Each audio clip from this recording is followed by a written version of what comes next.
Very well.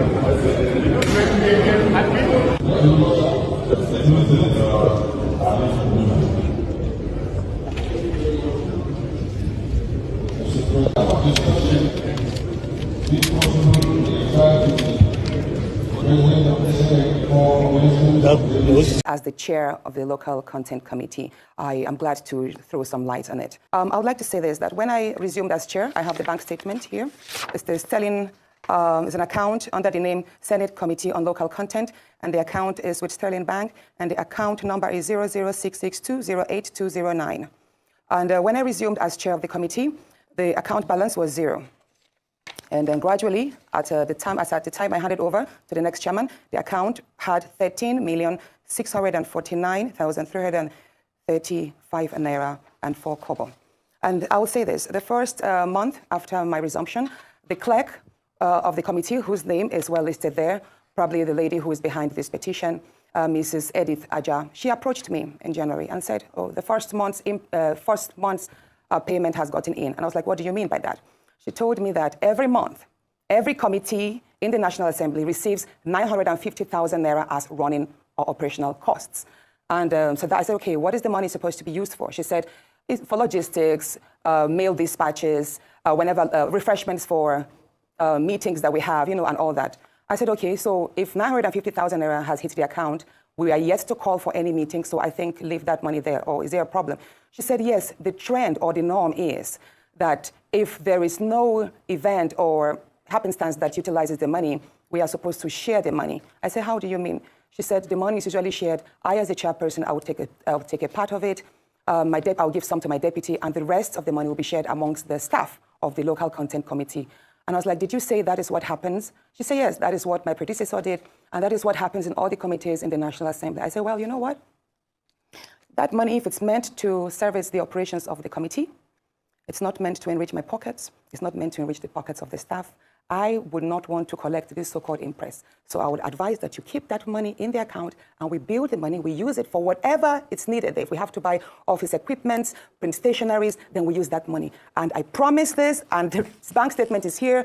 Anyone who has access to it, I have called the account number. You can check. We have gradually built the account. We used there was a time I approved money last year for the purchase of a printer, because it made no sense that we kept on spending so much money printing outside. I was like, you know what, let us have a printer in-house. We bought a printer. We also have printed lots of materials, but basically the money, I never took a kobo out of that in the name of impress. I never gave my deputy then, who is Senator Ede Dafinone, any impress. He can verify and attest to that. Neither did I allow any of the staff to take any money, because that is taxpayers' money, and the money was meant to service the office. Now, the second allegation there is that, oh, but by the way, it would impress you to know that ever since I left office, the money has been withdrawn by the clerk. About 5 million was withdrawn, and 2 days after my removal again, 4.9 million was withdrawn. So as at today, the bank, that account that had 13 million has only 123,000. Now, the second allegation there is that I harassed the clerk, and I called for the CVs of the staff. Now, this is it. I believe that the committee was set to oversee the operations of all the IOCs and the national industry players, and to also strengthen in-country capacity with regards to the oil and gas sector. So such a committee needs the services of lawyers and auditors, because we have to look at a whole lot of accounts and how monies are being spent, monies that are due to strengthen the educational and training sectors, how they are being spent. So one thing, again, the clerk told me was that we needed to deploy the services of an external consultant. And I told her, I was like, why do we have to deploy the services of an external consultant when we have in-house staff? The Committee on Local Content had about 10 or 11 staff at the time. And I was like, we should be able to do this job ourselves. I am a lawyer. I can do my own part wherever one needs to refer to the Constitution or to the Act as it may. And I believe we should have supporting lawyers. We should have auditors. We should have accountants amongst the staff. So I asked her for the CVs so that I could look, and then amongst them, I can write to the clerk of the Senate and say, you know what, can you swap this person? Because I want to have an effective team to operate. We are talking about oversight. How do you account for the fact that the flight ticket to go and oversight somebody was paid for that person by the agency? What are you coming to write? You go there, they tell you what to write, they give you money, they quarter you, they give you flight, and the members will come and fight over the money that they give to them. They will not give the clerk. They will not give the committee assistant that they take with. But it's not even the fact that they didn't give the clerk. Now you are compelled to write a report of what you did not see, what did not happen, and you lie. Me as a Catholic, I will just go for confession first. Then secondly, financing a public hearing. We did a public hearing last year, and then the committee called me to tell me that a consultant was employed to write a report. And then I asked the consultant, were you at the public hearing? He said no. So what do you want to write? I, Ifoma, we give you material to write the report. I said no, it's not going to happen. I will not work with you. I put my feet down and I told him I'm not going to work with you. And I sat down because they are looking at us as if we do not have capacity. Me, I'm just 2 steps out of National Assembly for retirement. So right now, my mother says she's not dancing so that people will give her money. It's so that they will see me. So I will say what I want to say. I sat down and I did the proper report of that public hearing, and I took it to the chairman. I said, this is the report. And they were looking at me like, you mean it? I said, yes. Oh, no, you have to change. I said, no, this is what happened. If you want to change it, you now go ahead and change it. But the original report is in my system. I don't use secretaries. I type my report myself. So if they want to change it, they should go ahead and change it. I am waiting. Then we are talking about punishing MDAs. They will come on TV and they will say, this erring MDA did this. All the atrocities that have been committed in the National Assembly, who punished them? We don't follow the budget process the way it is. They will budget money for instance, staff budget, money for training, money for clinic, money for sports, money for books, money. They collapse it. It is in the National Assembly that say hearing about collapse. What is collapse? Sir, both of you know what collapse is. Collapse. The money, now, allowances that are budgeted for National Assembly staff is collapsed. So we are citizens, because we are still citizens, first before we became National Assembly staff. And then you have no power to even go and hold a press conference because we are sworn to oaths of silence. So I can't even tell the world how I feel.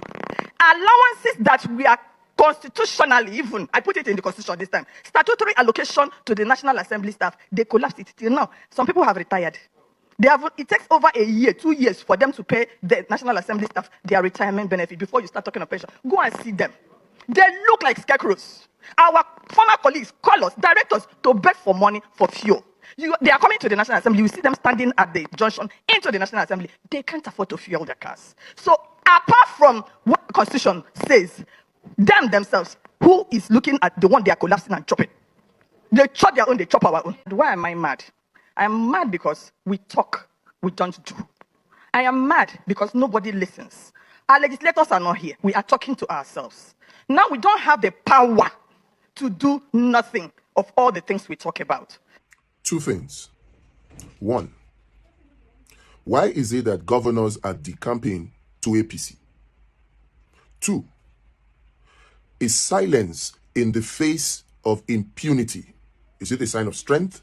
Is it a solution to stopping impunity? Let's take the first question. Why are governors decamping to APC? If you look at it, it is a sign that the governors believe and trust the rigging ability of the APC and of Tinubu. That's why they are decamping. They know something that they are not telling us, and that is the fact that they do not believe that there will be free and fair elections in 2027.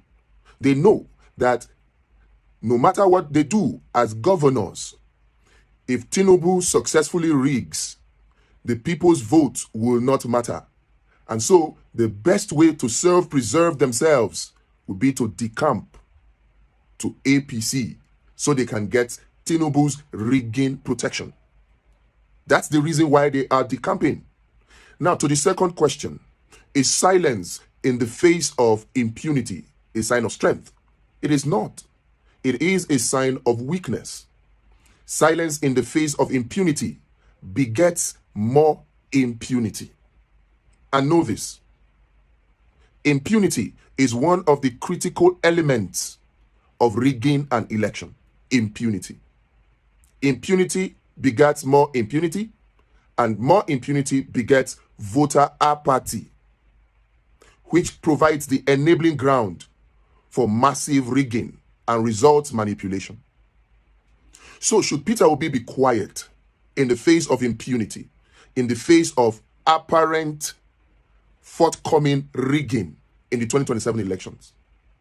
Any candidate that is serious about winning the 2027 election and getting sworn into office as the next president of Nigeria cannot keep quiet in the face of impunity leading up to the election.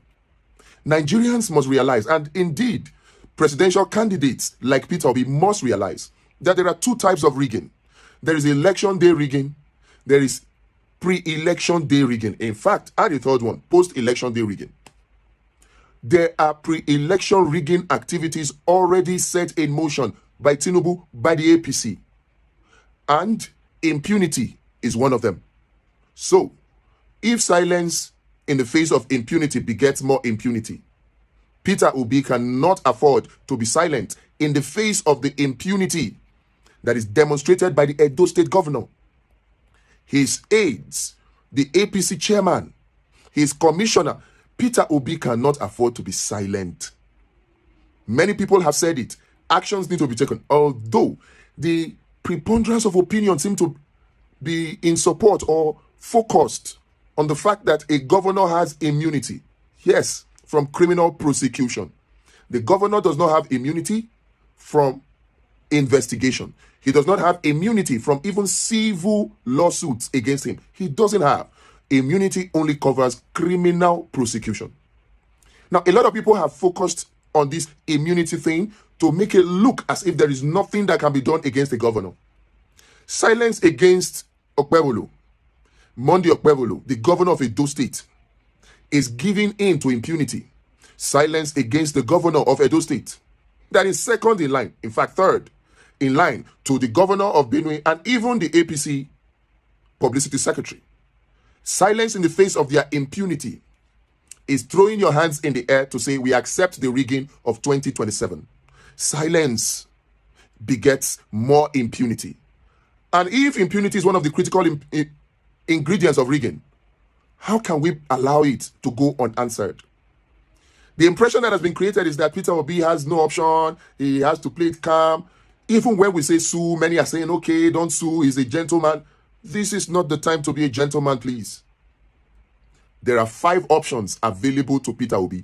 5 options that simply taking those 5 options and exploring them will serve as a deterrence to impunity and therefore weakening any rigging machinery for 2027. The 5 options. This is not the time to worry whether or not APC or Tinubu is in charge of the judiciary or the security agencies. This is not the time to worry about that. Well, Tinubu can be in charge of the judiciary. He can own it, like Wike used to brag about. Tinubu can own the security agencies. But you see, these 5 options, if Peter Obi engages in them, it won't matter that Tinubu is in charge of the judiciary or the security agencies. It won't matter.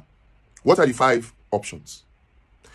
Let me maintain or reiterate so that it becomes crystal clear that the worry that people have about these 5 options, about engaging the judiciary, about engaging the security agencies, the worry that people have that nothing will come out of it, yeah, it may be genuine. But you see, in this instance of the impunity of the Edo governor, his commissioner, and his APC state chairman in Edo, the impunity, if Peter Obi simply just engages these 5 options, even if nothing comes out of it, it will serve as a deterrence. What are these 5 options? Number 1, Peter Obi must do a petition to the Inspector General of Police. He must do a petition. It is not enough that we come on social media to vent, to do a pushback. I appreciate it. It's a wonderful thing, but it is not sufficient to do the deterrence.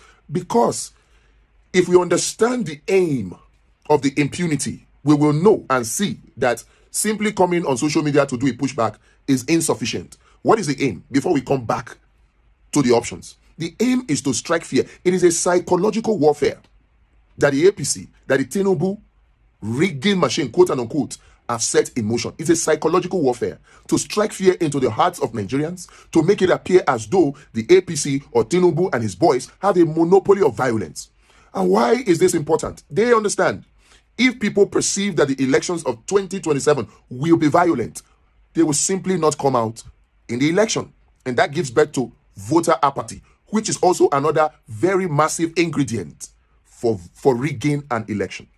So if we understand this, you'll see that we need to counter that psychological warfare. We need to counter this impunity with legal actions.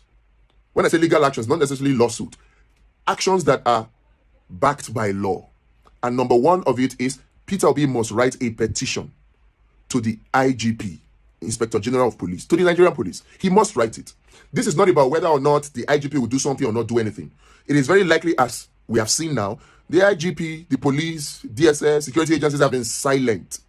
Normally, if this were an opposition voice, they would have swung into action. It is after they have arrested the person that we will be hearing about it. But since it is their own person, it is becoming very clear that even the police is now partisan. But we cannot just leave it at that. We must prove it. We must test whether or not they will come out to say they are partisan. Then we will know we don't have a country.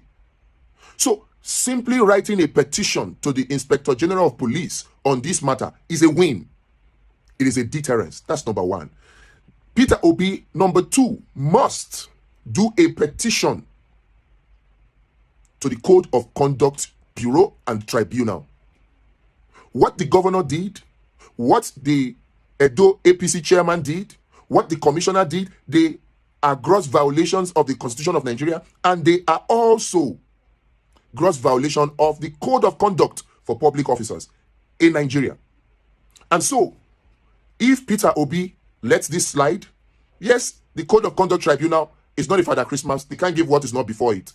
Then it will simply mean that you have allowed impunity to grow wings. And very soon, it will begin to fly roughshod all over us. So number two, Peter Obi must do a petition to the Code of Conduct Bureau and institute a case at the Code of Conduct Tribunal against the governor. You see, right now, he has immunity. But you see, if his case is successful at the Code of Conduct Tribunal, Governor Monday Okpebholo can be banned from running for a second term.